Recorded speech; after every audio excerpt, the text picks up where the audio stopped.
In JavaScript, frequently we need to preserve original state of an array and also need to apply some methods on existing array. At that point, we require a clone, that is a new copy of the existing array.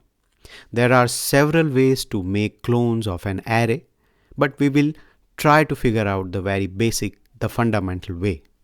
So let's go to the coding. First, I'll create a new file named index.js.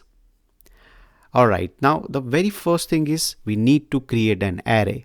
So I'll say const, let's say the name is ARR, is equal to 1, 2, 3, let's say apple and mango. Now, first of all, let's use the assignment operator and see whether it creates a separate copy, that is a new clone or not. Let me take const ARR1 is equal to ARR, that is I'm assigning the value of array to array1. Now let's display both the values. I'll say console log ARR and console log ARR1.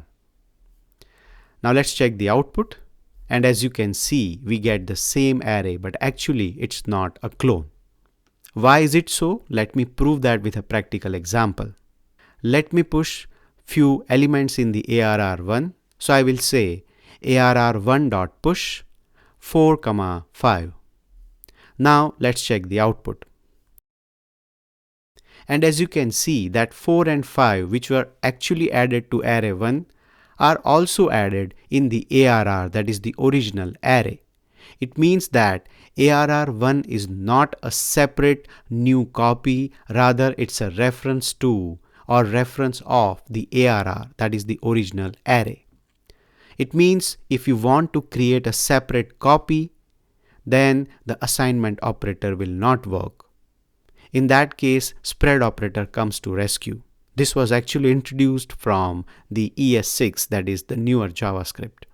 So let me just add a square bracket, a dot before this ARR, and we'll close the square bracket. Now let's check the output. And there we have a separate copy because we are pushing the values to ARR1, which are not part of the original array.